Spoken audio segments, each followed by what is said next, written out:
hijacked plane was heading toward Washington. That's the plane, U-8 Flight 93, that ended up crashing in Pennsylvania. Other developments today, the Afghan Islamic press reporting that Osama bin Laden denying responsibility for attacks on the World Trade Center and the Pentagon. Vice President Cheney refusing to accept that denial. He says bin Laden remains a prime suspect. The Pakistani government on Monday, and you heard much of this in Wolf's interview with the ambassador to the U.S., that government on Monday will ask Afghans ruling Taliban to hand over Osama bin Laden in 3 days or face massive military action led by American forces. U.S. officials do not expect the Taliban to cooperate. I want to go from the latest information to the latest pictures, and those are coming to us from above where the World Trade Center was hit on Tuesday. We had a chance today to fly with the U.S. Coast Guard and get a look at some aerials that we haven't had a chance to do before. And our Aaron Brown was on board this Coast Guard helicopter as it flew overboard. You're getting a look of the rubble and the debris and the rescue operations that still continue. Very close to there is my colleague Bill Hemmer. Bill, let's bring you in. And I don't know if with the sun and the monitor that you have, if you're able to see these same images, but given what you've been able to see from the ground, your thoughts and now that you get to see it from the air. You know, Darren, to be quite frank with you, we try our best in television to show viewers indeed what's taking place, but after seeing it on television for a couple of days and coming to New York, I don't think our viewers really have been able to understand the enormity of this operation here. We're on Greenwich Street here, just about 2.5 blocks from 7 World Trade Center.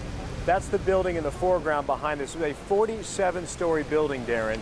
It's been condensed from what we can see to about 7 or 8 floors, and it is a twisted and smashed and pancake pile of metal and debris, and it is just really an awful sight when you consider what took place here on Tuesday of last week. And you were looking at those pictures from above that were taken a short time ago. Gives you a better perspective of the enormity of it from the air as well, which is a perspective we have not gotten to this point just yet. A couple of tidbits of information here that we're starting to get here through FEMA. FEMA is now saying that they're surveying 5 buildings in the immediate area in there, checking for the possibility of further structural damage. Also getting word from the U.S. Army Corps of Engineers, they're developing a plan right now that will possibly put the project on a fast-forward operation here. In other words, we've been seeing truckloads of debris being removed and taken away here. They're trying to speed up that operation, but right now they're trying to figure out the best way to do that. And the numbers staggering. The mayor here, Rudy Giuliani, came out about 3 hours ago and upped the missing number. We were below 5,000 before, now we're above 5,000 at 5,097.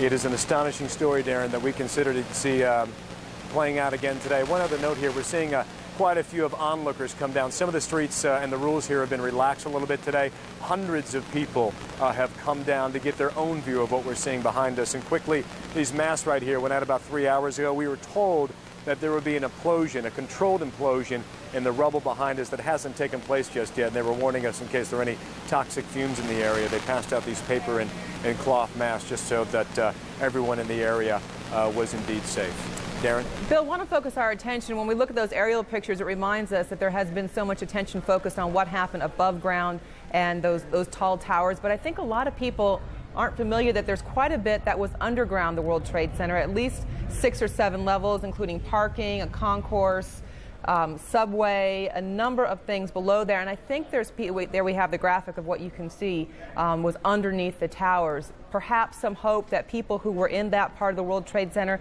maybe that's where the greatest hope that people might still be alive and waiting to be rescued. Anything you can add to that? Indeed, Darren, hope is the right word. That's what they're talking about. If there are survivors at this time, they believe the greatest possibility is somewhere in this area below the street level. A fire official yesterday described that area almost like an inverted volcano, he said. It was extending almost 7 stories below the street level, and I described a few moments ago what we're seeing above the street. If you can imagine for a moment, below the street, the amount of debris and metal that came crashing down below there. He says it's 7 stories going below, and at this point, clearly, we can only imagine the amount of crushing debris that went down that way on Tuesday when 110 stories came crashing down in 2 separate buildings. Bill Hemmer in Manhattan. Bill, thank you very much. Also a reminder, we have focused so much on the East Coast, on Washington, D.C., and on New York City, but But remember, those 4 flights that were hijacked were all headed to the West Coast, so a big impact being felt there as well, including 3 of the flights which were headed to Los Angeles. I want to show you pictures we're getting now from Los Angeles, from Westwood Community Methodist Church. This is a service that's taking place right now. Dr. Sharon Rhodes Wickett is addressing this week's tragedy in the sermon. In attendance, Warren Christopher, former Secretary of State to the United States.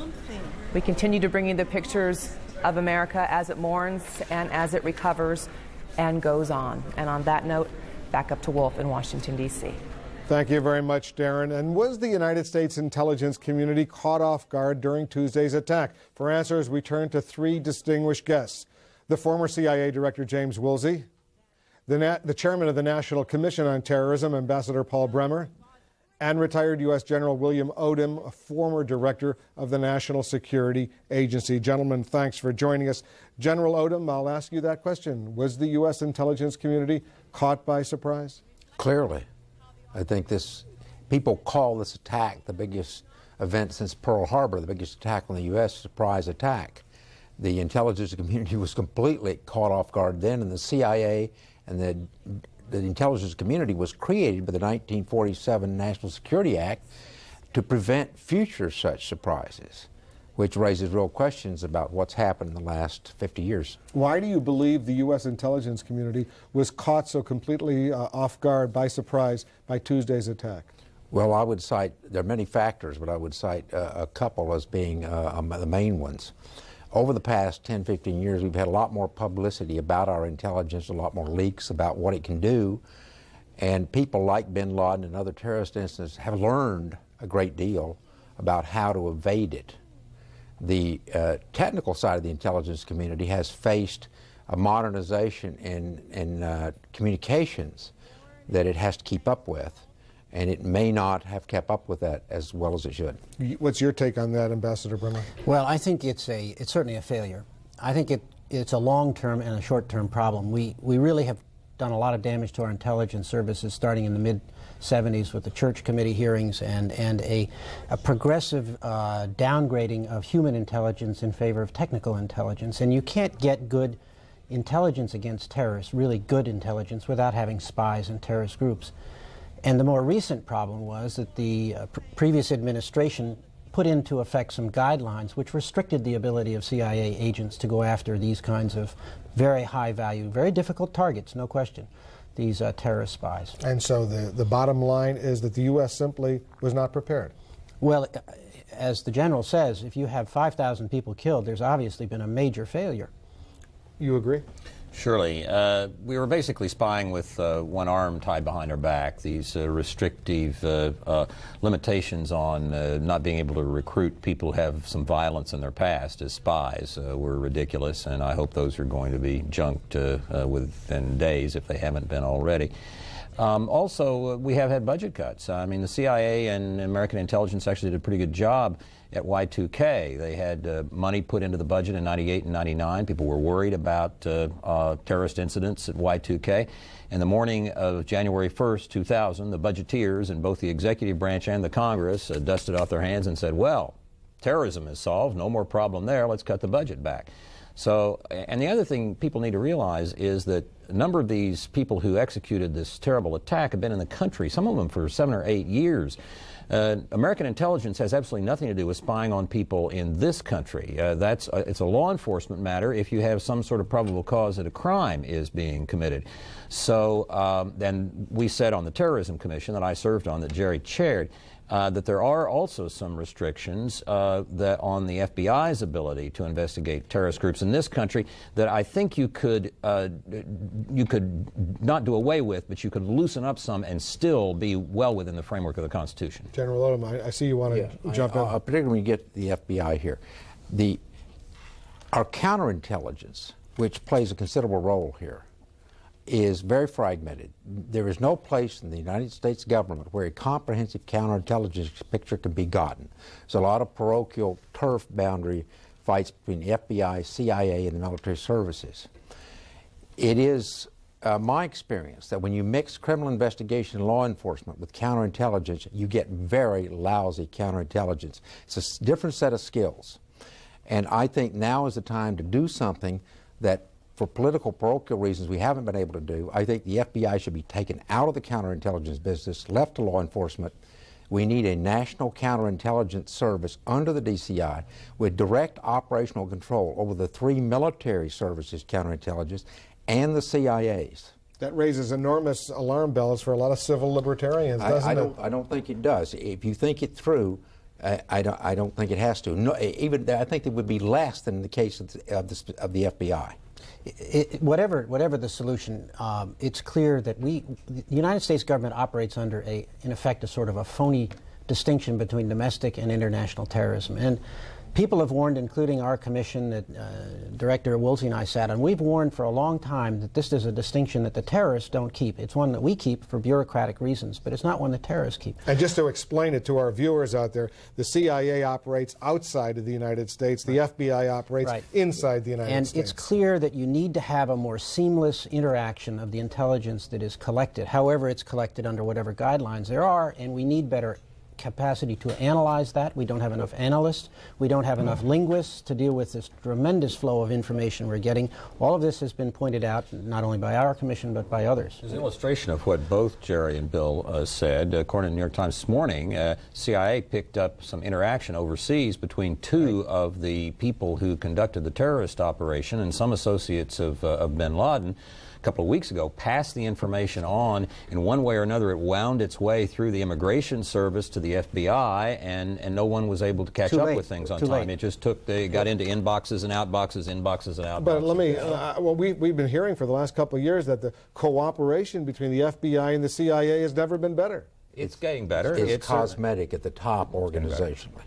And if you reorganize, if you got the intelligence community into good shape, you would still face a very serious difficulty that I faced at NSA. When you have good intelligence about something that's going to cross the border, to whom you disseminate it? To the Customs Service, which is in Treasury, to INS, which is in Justice, to the Coast Guard, and to the FAA, which is in the Transportation Department, to the FBI, which is in Justice and doesn't like to belong to anybody. Right now, it is so fragmented that if you have the intelligence, if you wanted to give it to somebody who could use it effectively and make sure that everybody knows what he's doing, you don't have that. And I think you're going to have a cabinet-level border control organization created which amalgamates these people. Well, I thought when you were the Director of Central Intelligence, you were in charge of all of the intelligence organizations, including the NSA. Well, the DCI is sort of the chairman of the board of the whole foreign intelligence community, and he's CEO of the CIA, but he has only basically a handshake relationship with the FBI or any of these other agencies that Bill was talking about. And there's another issue here, which is that you find things where you're looking. And after the first year and a half of the World Trade Center investigation, the Clinton administration and the Justice Department veered away from looking at state-sponsored terrorism and went over to looking for loose networks and bin Laden and the rest. And they may have missed some things here because they weren't looking for what was going on with some of the states that sponsor terrorism, such as Iraq. And so what you're saying is that for political reasons, they didn't really want to know what happened? Well, I don't want to make that charge, but I would say I think the Clinton administration was particularly feckless and flaccid in dealing with Iraq, and I don't think they really liked confrontations. I don't think they intentionally looked away from evidence. But I do think that the word kind of suffused the executive branch that, you know, this is all sort of loose associations here, and it wasn't really convenient to look for state sponsorship. It certainly was not a focus, and you find things where you're focused. You know, I think what Jim has just been saying about this focus and what happened to the Clinton administration is right on, but you can't. And I think they're really seriously to blame for a lot of this, but it goes back further than that. You can push it way back to the Iran war, the collapse of the regime in Iran, but you can bring it on through the 80s. After the Gulf War, we celebrated. We hadn't won the Gulf War. We just had a truce. If we'd gone all the way to Baghdad, you could say we're closer to some sort of victory. But we've been at war with the radical Arabs in general, and Iraq in particular, ever since. We just haven't taken that seriously. And when the Clinton administration fires off cruise missiles to make us feel good and them feel good at Sudan and Afghanistan, this makes it worse. This doesn't do anything to destroy terrorist capabilities. Ambassador Bremer, let's pick up a point that Director Woolsey made, a very serious allegation that after the first World Trade Center bombing in 1993 and the arrest of Ramzi Youssef, who is now serving a life sentence plus 200 or so years in a federal prison in Colorado, that the then administration, the Clinton administration, just sort of said, well, it was Ramzi Youssef, without looking at what some have suggested were his bosses. As you know, Laurie Milroy has suggested that he was an agent of the Iraqi government. Right. But that would be politically awkward to have to acknowledge that. Well, I don't have any evidence one way or the other than what I've read. It seems to me that part of what we have to do now as we focus forward on responding to this particular attack is be sure that we don't just think that if we can get at bin Laden or get at Afghanistan, we've solved the problem. That is a symbol of the problem, but it's not the problem. We have to do what we have to do in Afghanistan and again Osama. That's the first thing that has to happen. It has to happen well. But beyond that, we've got to then build out and go after other states which support terrorism, go after cells. Bin Laden is operating in 40 different countries, including obviously the United States.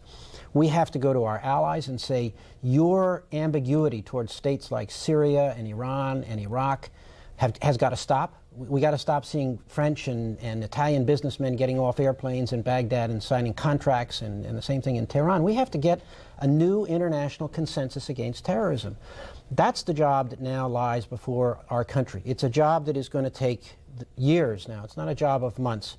Even the military part of it, the first inner core without which you can't move, is going to take a very long time, as the President made clear yesterday in his radio address. Director Woolsey, we've spoken about this before, so I know how you feel, but just to review, you're increasingly coming around to the conclusion that the first World Trade Center bombing, which Ramzi Youssef was the mastermind of, that he perhaps was an agent of the Iraqi government, and if in fact he was, what does that say about this current terrorist attack? I think that it's a testable hypothesis whether he was an agent of Iraq or not. I think they can go back into some of the evidence in the first World Trade Center bombing, including some of the materials that are now in the hands of the British government, and see whether or not Youssef was in fact an Iraqi asset. If he was, that doesn't mean that Saddam was the Wizard of Oz behind the curtain that pulled all the levers for what happened on September 11th. But I think it would make people think a lot harder about the possibility that foreign states' intelligence services, such as Iraq and possibly Iran and other Syria and others, but Iraq would come first to mind for me, were involved. Because a lot of this looks to me as if it's not something that a fellow sitting out in the middle of Afghanistan is going to be able to orchestrate by himself, even if he has several $100 million. General Odom, you agree? I think the point he made about this last point is absolutely critical. To think that this operation took place purely on the basis of assets and capabilities of a non-governmental organization is not very credible with me. The intelligence support for this operation pretty clearly had to depend on some country like Iraq, Syria, Libya, who knows how many people are involved. I think the clearer intelligence picture you have of what we're up against, the more disturbed we're going to be about who our enemies are. And I think you'll find some states with very good relations with the U.S. that you will feel very ambivalent about.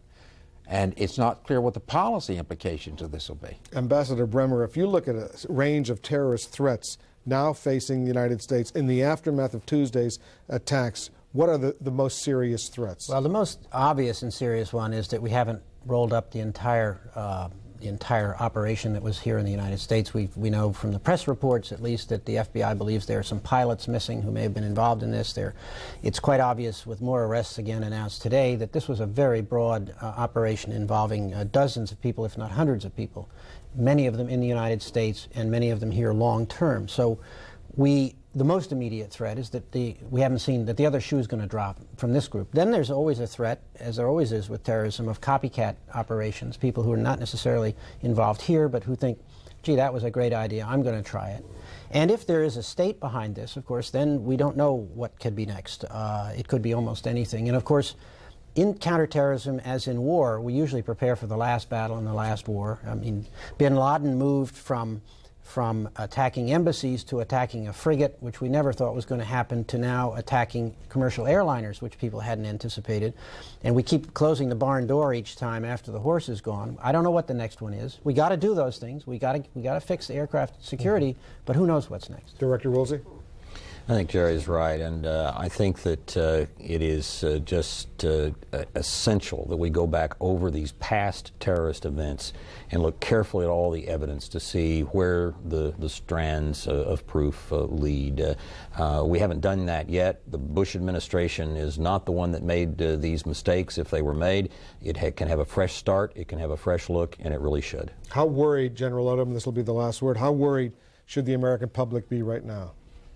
Well, I think you should be worried about the things that Ambassador Bremer mentioned. Those were the first one that come to my mind. But I don't think the American public ought to wring its hands and become excessively frightened. I am really impressed with what I see of the American public's reaction to this. There's anger, but they're really quite cool. They're really quite serious about it. I think you've had, I think probably the political elites have been shocked at the maturity of the public's reaction. One further point. There have been some incidents in which Muslims and people with dark skin around the country who look like they're from the Mideast have been set upon. One person was killed. People have been beaten up. Americans really need to understand our war is not with our friends from the Mideast. It is not with the Muslim world. Islam is a wonderful religion. These people who did this bear the same relationship to Islam that Torquemada and the people who ran the Spanish Inquisition bear to the rest of Christianity. They are not typical of Islam, and our fight is not with one of the world's great religions, and it's not with the Arab people. Last three military operations we performed, the Gulf War, Bosnia, and Kosovo, were in support of Muslim peoples. So the U.S. ought to emphasize this fact that we are not biased against Muslims. Okay, General Odom, Director Woolsey, Ambassador Bremer, three of the best in the business. Thanks for joining us. Thank you. Thank you very much. New York City Mayor Rudy Giuliani has been widely praised for his calm demeanor and quick action after Tuesday's attack on the World Trade Center. Earlier today, I spoke with Mayor Giuliani. Mr. Mayor, thank you so much for joining us today. And first of all, on behalf of everyone here at CNN and, of course, people all over the world, our deepest condolences to you and all your fellow New Yorkers on this horrible moment in your city's history. Begin, please, by updating us on the progress in the search and rescue operation. Well, the progress in removing the debris and the structural damage has been actually monumental. I flew over the site yesterday, and it's very different than it was even the day before. We've removed over 20,000 tons of debris.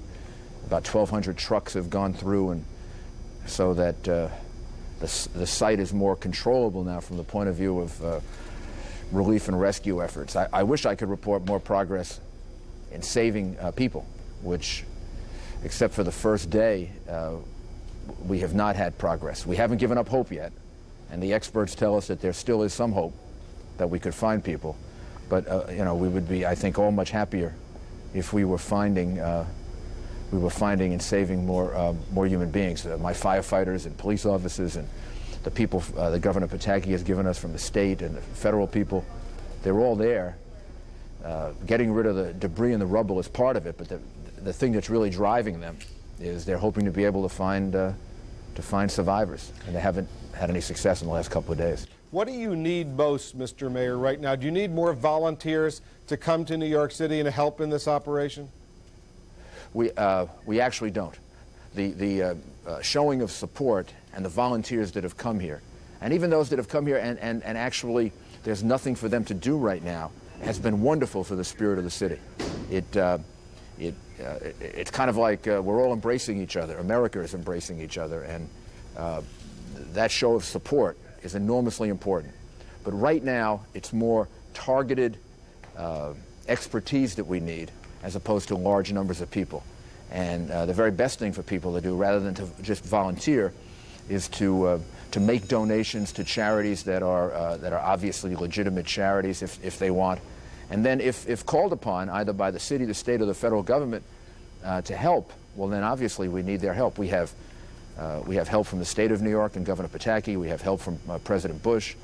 And volunteer help would actually not be very useful right now, although the emotion and the spirit of it has been enormous in sustaining the people of the city. People all over the world, Mr. Mayor, are watching. When you say you need help in what you'd call targeted expertise, what does that mean? Because people around the world want to help if they can. Relief and recovery right now. In other words, moving out the debris, the rubble, the contractors who are helping us, the construction workers who are helping us, who are experts in being able to deal with disaster sites. Once that is over with, then we're going to move to the phase of reconstructing that area. We have to make plans with the governor, with the people in the city about exactly what we want to do there, but we're going to need a lot of help then. And I also, we obviously need financial help, and we got a great boost with what President Bush did on Friday and the United States Congress did on Friday in putting aside $20 billion for relief and recovery in New York, Pennsylvania, and Washington. But the recovery effort is going to cost a lot more than that in order to rebuild that area to what it was. And I should emphasize that this is not just for New York City. The area that we're talking about, the area that's affected, is the financial capital of the United States and the world. Its direction, its future success, has a lot to do with the success of the American economy. So when people think about investing and helping in that area, whatever part of America they come from, it's going to have an impact on their economy as to how successfully it's rebuilt. There we need the help of the United States Congress. I was going to say, do you think it's a good idea? There's been a lot of talk in New York, elsewhere, about rebuilding the World Trade Center Twin Towers. Is that a good idea? You know, I think that is worth a lot of consideration. In other words, the exact plans for this area should be given a great deal of thought, as opposed to just jumping immediately in the emotion of what we're feeling right now on a plan that we're going to seize on. And I'm going to work with Governor Pataki to put together a group of people who, over the course of the next month or so, can be done quickly, but not right at this minute, to come up with a plan for what the future of that area should be. A lot of people should be consulted: the city leaders, the state leaders, the families of the people affected. I think we have to listen to them also as to what they're going to need. So that's a very, very worthwhile consideration. But I would caution people not to make an immediate decision. There's too much emotion right now, and it's worth a great deal of thought. How worried should New Yorkers be right now about their safety, especially when they go to other striking landmarks in New York, like the Empire State Building or the Statue of Liberty? How worried should they be? Well, I mean, whether you tell people to be worried or not, some people are going to be worried and some people aren't going to be worried. But I've tried to think about the best example or analogy we can have to what we're going through. And this isn't a perfect one, but I think it works. The people of Britain and the people of London went through this during the Battle of Britain. And in fact, it was even different in the sense that they were being bombed every day. And what they did was they took precautions, they were careful, they had bomb shelters, they had hospitals, but they went about their lives and they didn't let the Nazi assault stop their way of life. And we're not under, consistent bombardment in any way. We've had a tremendous attack, worse actually than any single attack during the Battle of Britain. But there's that fear. There's that fear that something like that can happen again. It should not stop us from going about our way of life. That's what they want to do. That's what they're trying to do. They're trying to make us fearful. And I think that most New Yorkers will. I've traveled around the city last night, and people were in restaurants, people went to plays, people were eating outside. And here's the way you can help us. Come to New York, go to a play, right? Go to a Yankee or Met game, come and spend some money here. And that's great. You come here and use New York for all the purposes that New York is the capital of the world, and show these cowardly terrorists they can't stop us. The trading on the Wall Street markets are going to resume tomorrow. Any special problems that you can envisage? Well, getting the stock market open for tomorrow and the mercantile exchange open for tomorrow is an example of how we can rebuild and rebuild very, very quickly. And it was a very difficult task. We're very hopeful that it's going to work really well and then continue. But it's important to get the stock exchange open, and it's important to get the mercantile exchange open, because it has a big impact on the American economy. And I would just unabashedly say to people, show confidence. Show confidence in the fact that we have the strongest economy in the world. We've got the system that's going to prevail, the financial, economic system, and political system that is the wave of the future, despite this barbaric attack, and show confidence. Mr. Mayor, I'm just going to wind up by reading one line from an editorial that was in the Los Angeles Times across the country on Friday. It said this: when was the last time you caught yourself praying for New Yorkers or congratulating them, as we do here and now? I think I speak for all of us when I say the Los Angeles Times got it just right. Thank you so much for joining us. Good luck to you. And go ahead.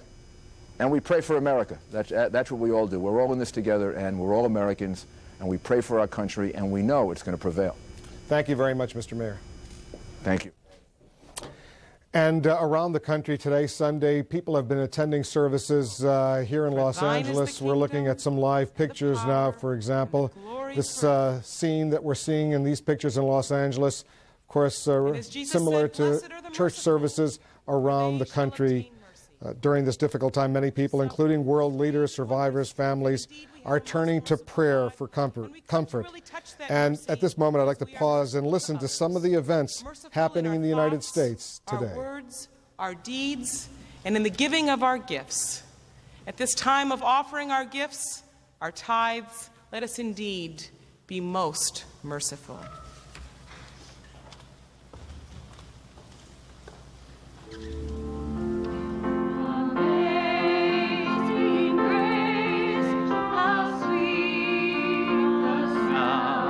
I'm sure a lot of you have probably noticed that there's been a lot of stuff going on this week. And so I'm going to recommend to all of you, when you get back, your mom and dad need you right now. And so when you get back to your mom and dad this morning, I want you to give them a big old hug and hold on to them and tell them you love them. And I bet they're going to do the same thing for you.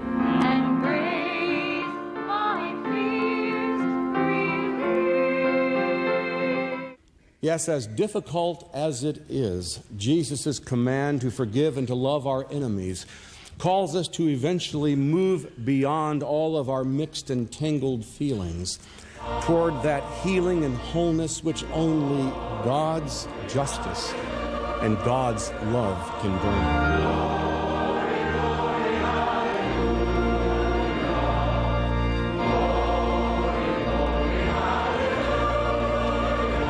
Question, I think, for every person today, and I'm sure everybody, it went through your mind.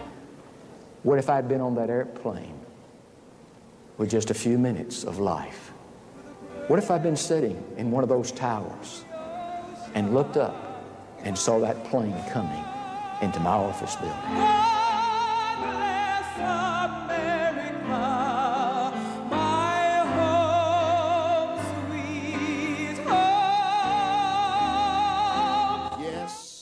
This is a dark day in America, but there has to be something that can sustain us. There has to be something that can hold us. There has to be something that can fortify us. There has to be something that can encourage us as we face these dark days.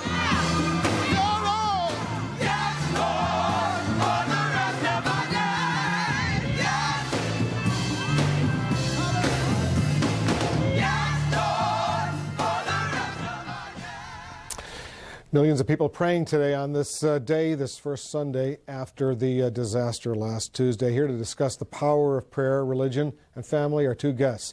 Bill Bennett is a co-director of Empower America.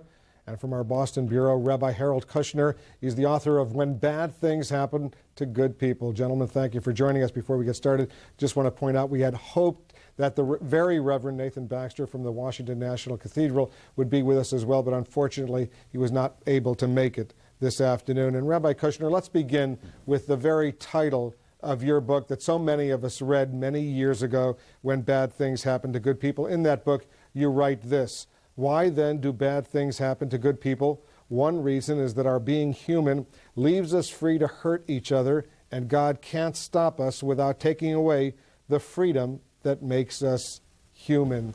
A lot of people are asking that question right now when they see what has happened. Your thoughts on these tumultuous events? Well, the first thing, Wolf, would be that the theology really has to wait until the grieving and the bleeding has stopped.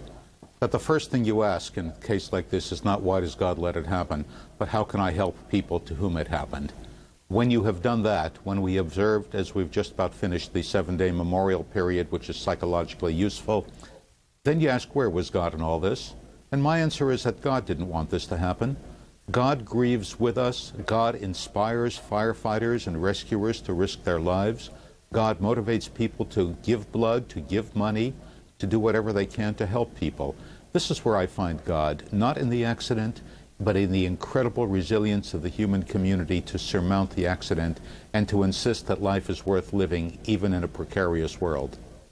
Bill Bennett, I'll ask you a question that a lot of people around the country are asking. How can a compassionate God allow this kind of tragedy to occur? Well, I would agree with Rabbi Kushner. I think a brief theological moratorium on theology is probably a good idea. We've had some quick and glib theological judgments from a few over the last few days, which I think have not been helpful. I think Billy Graham answered that question at the National Cathedral. Wolf, he said, we don't know. We don't know why. But we do know that God has given us freedom. And in Christianity, we believe man has fallen. And that means with freedom, man can rise to tremendous heights of dignity and honor. He can also sink by his own hand to the worst depths. That's what I've been saying all week, that we at least have had a moment of moral clarity. We now understand that a lot of the seemingly or so-called learned discussions of the last 30 years in which people have said in our universities and elsewhere, well, maybe there isn't such a thing as good and evil or right and wrong, it's all contextual, it all depends on where you sit, are really bunk. We saw good and evil this week. We saw the face of evil. We saw the hand of evil. So I hope that moment of moral clarity is preserved and extended. Rabbi Kushner, what do good people do now in dealing with this evil? The first thing you do is just hang together the way we just saw people gathering in churches, people gathering in their synagogues for Rosh Hashanah in a couple of days, knowing that you're not alone, that you're part of a large extended family of people grieving, hoping for better. The second thing I think we really have to be careful of is, as somebody put it, be very careful whom you choose as an enemy, for you may become like him. God forbid that in our efforts to do something because we feel so helpless and powerless, we forget the values that make us Americans. I think what good people do now is support the government and support their neighbors, look for the United States government to punish the perpetrators, but not look for revenge and not look for wanting to hurt somebody, hit somebody, kill somebody, just to make us feel less helpless. Bill Bennett, you know there's an urge out there for revenge in the American public. I think revenge is deserved. I don't know if I disagree with the rabbi or not, but I think vengeance is correct in this situation. I know vengeance is mine, saith the Lord, but in World War II, he used Franklin Delano Roosevelt and the Greatest Generation and Churchill and others to gain that vengeance. Revenge, punishment for what has happened is, I think, exactly appropriate. No, we do not want to become what these perpetrators of evil are. I don't think we will. I think it would be very hard for Americans to do that. But we fight. We pray and we fight, and it is right to fight. There's no theological or moral set of principles that I know of that have any respectability that argue that we cannot fight and that we cannot punish those who have done this great evil to us. Great evil and damage have been inflicted on us. And I think as we heard those beautiful sounds of the Battle Hymn of the Republic, and we heard it from the National Cathedral on Thursday. There's a great line, there are a lot of great lines in that song, and one of them is, loose the fateful lightning of his terrible swift sword. I trust the United States, I trust the leaders of the United States, I trust the people of the United States. I think we will do the right thing, but to do the right thing here requires us to do something strong and direct and straightforward. Rabbi Kushner, what's wrong with revenge right now? I've got to clarify the distinction between punishment and revenge. Punishment is finding people who deserve to be hurt for what they did to hurt others. Revenge is taking pleasure in hurting somebody because you're feeling helpless and you can't handle feeling helpless. Revenge is really more about control. It's more about exercising power, and it's less about justice. What we did in World War II, which I totally endorse, was punishment for people who deserve to be punished. It was not revenge against anybody who happened to come along as a target. I hope we will come down very hard on the people behind this and everyone who supported them, but I hope we will never permit ourselves to be carried away in the direction of hating, hurting innocent Muslims, Arab Americans who share our values, not the values of the terrorists. Bill Bennett, in your book, The Book of Virtues, a bestseller, another book that I read, you write this, and let's put it up on the screen. We need wisdom, often the wisdom of a wise leader, to give our courage determinate form, to give it intelligent direction. Is the United States getting that leadership right now? Sure it is. I think you saw it today with the array of guests you had as on earlier. I think you're also seeing it from the President. You saw it from the Secretary of State. A stunning interview by the Vice President of the United States this morning. I think George Bush's words as the week went on got better and better, got stronger and stronger. He spoke more and more from his own heart and his own convictions. His visit to New York. Local leaders, Mayor Giuliani has distinguished himself. You bet we have leadership. I now think, again, we have clarity, Wolf, about things like intelligence and the proper use of intelligence and how we have trashed our intelligence agencies in the past, and now they need to be rebuilt. Rabbi Kushner, the latest CNN USA Today Gallup poll just out today shows that the American public thinks President Bush is doing a very good job. 86% approve of the way he's handling this crisis, only 10% disapprove. What do you look for? What should the American people look for in their leaders right now? You know, Wolf, one of the miracles of American history is that when we have needed strong leadership, we have found strong leadership. No one could have predicted that Abraham Lincoln would become the president he was. No one could have predicted that Franklin Roosevelt would have become the leader he was. And I hope we will be as blessed in this particular crisis. I think what we need is, as Mr. Bennett said, a leader who will inspire, who will make people ready to follow him, a leader who will make us prepared and willing to make sacrifices if necessary, sacrificing our lives in the ultimate sacrifice, sacrificing our comfort, our material goods.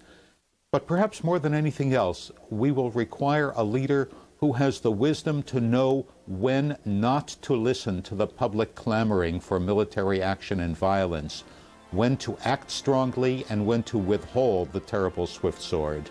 And I pray we'll have it. You know, Bill Bennett, I want to pick up on that point. There was immediate pressure on President Bush to respond swiftly, militarily. Even some of his advisors, even there's a report the president wanted to do something, but people held him back and said, let's do this the right way. I imagine he held himself back, too. By the way, I don't get the sense that the American people are acting like a mob right now, screaming for anybody's head. I think they're remarkably upset and remarkably cool. Such have been the people I've talked to. Shakespeare says, some are born great, some achieve greatness, some have greatness thrust upon them. And it may be that this is the situation with President Bush, and I think he has responded very, very well. There's another aspect about democracy, though, and leadership. It's not just for our leaders to lead. It's for the citizenry to lead. And I'm thinking here about those citizen leaders on that airplane. Everybody's making a great deal, as of course it's news, about this notion that the president gave authority to shoot down commercial airliners if they were heading toward the White House or someplace. A couple of citizens made that decision, essentially, morally the same decision, when they decided to take that pilot or try to take that plane down so that it would not do further damage. We are calling on our leaders to do a lot, but such times call on us. We call on ourselves to do a lot as well. And one thing in our minds, I think, as we think about the years to come, is Mr. Glick and Mr. Burnett and the others on that flight that went down in Pennsylvania. The kind of courage of citizenship that they showed is just as important a part of the strength of America. Stand by, gentlemen. I want to listen to Governor Pataki speaking now live in New York. Let's take a break and listen to him. That we think back and give thanks for those who are lost and still missing, and those who are confirmed dead. We've seen many different organizations take great pain. The Port Authority has also suffered enormously. Their headquarters their offices were in the tower. Their leadership, their police were in the tower. They've done a spectacular job since this disaster. They're still out there at the airports, at the bridges, at the scene, at ground zero, risking their lives because that's what they do. And it's just a very sad day when we have to reflect and have a moment of silence for those who have gone. It's not just 74, that's a number. It's people like Neil Levin, who's done so much for me, not just at the port, as commissioner of 3 agencies before he was so excited about going to head the port. People like Fred Marone, who could have gotten out, but he went back up to find Neil. And now we can't find him. And I've been with his family, with the president, on Friday. We have to just honor them as heroes, thank them for their love of the people of New York, and pray that their families will be strong and make sure their families know they're a part of us now, and we'll always be there standing with them. And Governor, we stand together. You've been great. Thank you, Governor. We share those losses, but we'll get through this. God bless Neil. God bless Fred. God bless all of them. Port Authority and the United States of America. God bless you. Thank you. God bless you, Governor. Thank you. Governor DeFrancesco. Let me just add, first, Governor Pataki has done such an outstanding job in his leadership role, working with the mayor and all of the people of New York. Such a tremendous outpouring of strength, really, in this very difficult time. We need many, many heroes. And I know people across the nation are worried about their friends or families or acquaintances who are working in the Port Authority. Did they get out? Are they still missing? Can they still be found? But these Port Authority personnel, particularly the police, were running into the buildings. We're going into the buildings to help people get out. They're real heroes. Neil Levin and his staff just did an outstanding job, as they continue to do today. Rabbi Kushner, I want to come back to our conversation. It's not every day you see the governor of New York, George Pataki, weeping on television as he discusses what he personally saw and the heroism that he witnessed in dealing with the losses that so many people have suffered. How do you react when you see that? Well, I think all of us for the last 7 days have been on the verge of tears, mixing the pain, the grief, the outrage. And I think I was also very moved by that, and I think it was good for people around the country to see high-placed officials crying. It gives them permission to vent their own grief, so that nobody has to say, I'm not going to show my feelings because I don't want to scare or upset the children. Let them learn that at a time like this, men cry. Strong men, brave men cry, because Lord knows there is so much to cry about. Bill Bennett, what do you say to young people, to children who are watching this, who are scared, frightened? How do you deal with this? I think you, I agree with the rabbi, you tell the truth and you let them see the truth. You first point them to what we just saw. You point them to the heroism of those firefighters and police officers who were going in as people were running for their lives out. These men and women were going in. But I think we tell them the truth. There's been a lot written already this week about how we need to reassure children, and we certainly do need to reassure children. Last night, our family was at a football game at Our Lady of Good Counsel here, right outside Washington. My son John plays on the Georgetown prep team. On his team, a young man made a touchdown, Eric Heidenberger. His aunt, Michelle Heidenberger, was the stewardess on Flight 77.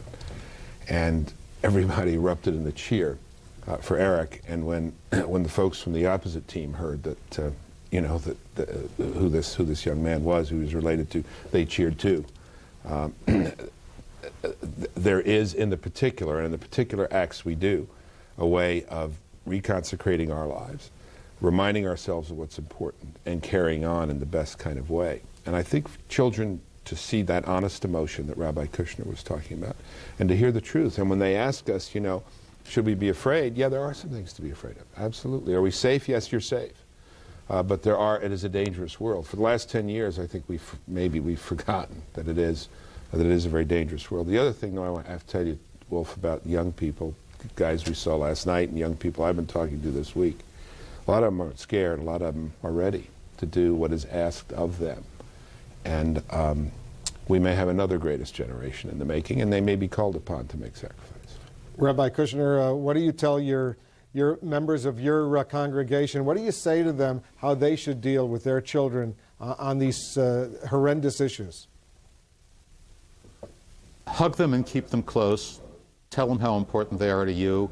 Let them say how important you are to them. Assure them that what happened last Tuesday is very, very rare, and that's why it's been on all the news. Terrible as it is, it's not going to happen all the time, and it's not going to happen because the people who died deserved it. And then just hug them some more and let them feel safe in your arms. Well, what if they watch the television shows and they watch what's going on, they still don't feel safe in your arms? What do you do then? Tell them that you're scared too.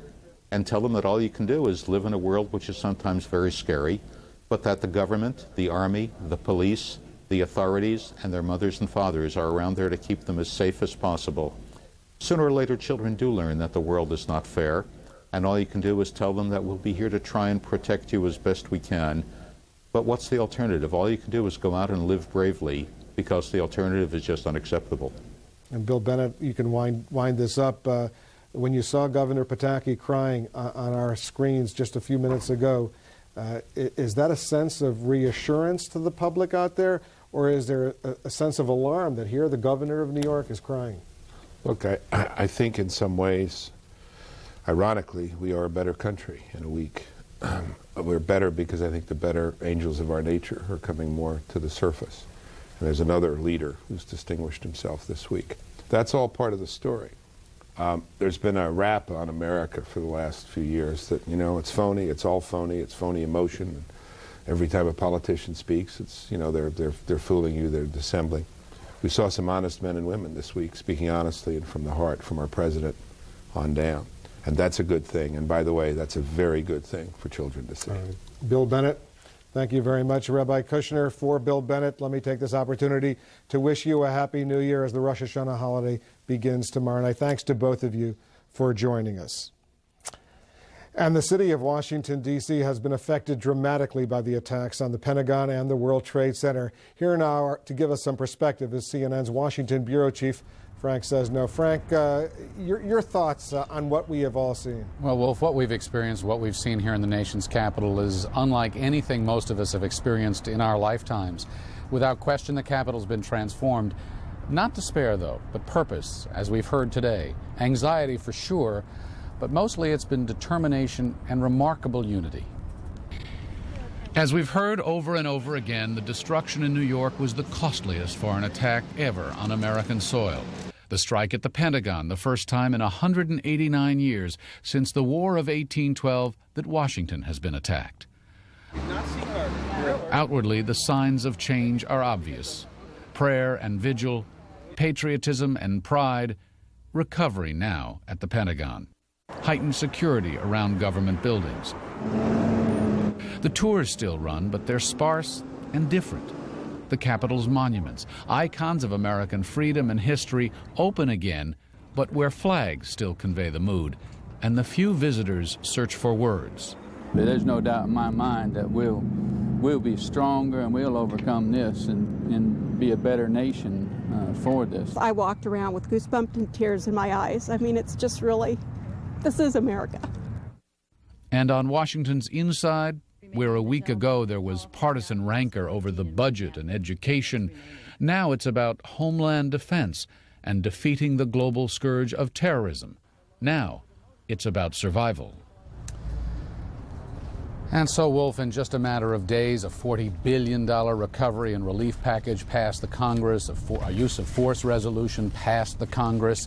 A participant describes an urgent scene as those bills were moving through. Aides literally running from one side of the Capitol to the other. This participant says he was reminded of emergency workers, all banding together, Republicans and Democrats alike. On the Hill and at the White House, Wolf, offices flooded by calls from around the country, around the world, really. People offering money, clothes, food, computers, furniture. So much so that many of these offices don't even know what to do with them other than to turn them over to other relief organizations. And I spoke to one senator and I asked him, what comes close in your experience to what we've experienced over nearly the past week? And he said really nothing. The closest he said he could come would be the assassination of John F. Kennedy. He was a law student here. He recalls the visions of grief and shock and amazement. But he says even then, Wolf, people didn't feel this vulnerable. Frank, you and I have been in Washington for a long time. In my experience, I've never experienced what is going through this Capitol right now. Is that the same sense you're getting? Oh, yeah, and from everybody you talk to, you know, diplomats, political leaders, former administration officials, average citizens, the children, their parents, every place you go in this Capitol. And Bill Bennett made reference to this. You know, we've become hardened to it, even in the media. You know, we've seen people embrace and cry in our newsrooms. Everywhere you go, people have been so accustomed to questioning the motivation of elected leaders, of those of us in the media. But that questioning is now set aside. There's a grander purpose. Journalism is more than journalism, for example, now. There's a civic duty, a public service, if you will, to it. There's a higher calling, and it's palpable in Washington. And I sense that there's a lot less cynicism right now in this nation's capital. It's not to say that it won't return. It's not to say that there won't be some times of amazing testing ahead. Right now, it's a call to arms. It's a call for unity and perseverance. Really, that's the easy part. When some of these actions start being taken, when some of the hard choices have to be made, for example, laws change that may call into question, in some minds anyway, whether civil liberties are being eroded in the process, the debate will resume. But for now, the Capitol is prepared for it, and people are engaging this issue and this debate as certainly I've never seen before. Frank Sesno, our Washington bureau chief and the creator, the host, the original host of Late Edition. Thanks so much for joining us. And as we leave you, Frank, I just want to put up on our screen to show you and our viewers the covers of the three major news magazines. Time magazine has a special issue, One Nation Indivisible, America Digs Out and Digs In, with President Bush in New York City on the cover. Look at Newsweek. Newsweek's special report, After the Terror, God Bless America, with firemen raising the flag amid the rubble, on the cover of Newsweek. And on the cover of U.S. News and World Report, Under Siege, with a battered flag hanging proudly from a street sign. Now Bruce Morton has the last word on preserving our freedom while protecting our security. The late Eric Sevareid, during his years as a CBS News analyst, wrote after one terrorist attack about the special strength of the shameless. He meant, of course, that people who are prepared to kill the innocent, who see the killing of children as an act of war, have a strength the rest of us lack. They'll do anything, we won't. That is a feature of the enemy in America's newest war. They are shameless. They will kill anyone, do anything. Most wars are between the armed forces of one country and another, though civilians, of course, usually suffer in the process too. But in this war, civilians are the other side's targets of choice. And the aims of this war are different too. The terrorists are not trying to conquer U.S. territory. Their aim is to demoralize the United States, to make it afraid, make it retreat from the world stage. Osama bin Laden, for instance, would banish Americans and pro-American Arabs from Muslim countries. But there's another aim, to make Americans lose some of their freedoms, lose the openness in which we live. The purpose of terrorism is to terrorize. It is to alter behavior. It is to force people who believe in freedom to be less free by altering their behavior and redressing a balance between freedom and security. Almost certainly, Americans will lose some freedom, more searches, longer delays at airports, an increase perhaps in the number of people stopped and searched in their cars or on the streets, increased use of ethnic profiling, and so on. Most people would probably happily put up with some of this, but sooner or later draw the line. At some point, and different people would set different points, at some point Americans would lose the freedom that makes their country what it is, a place with lots of individual liberty, with a great tolerance for different beliefs. Then we're in trouble. On top of the U.S. Capitol is a statue of freedom. A friend whose apartment windows look out at the statue has been making a wish this past week for the statue and the idea it stands for. The wish? Hang in there, girl. Let's hope she does. I'm Bruce Morton. And that's all for this special edition of Late Edition. I'm Wolf Blitzer in Washington. CNN's coverage of America's new war continues. Here's Darren Kagan at the CNN Center in Atlanta.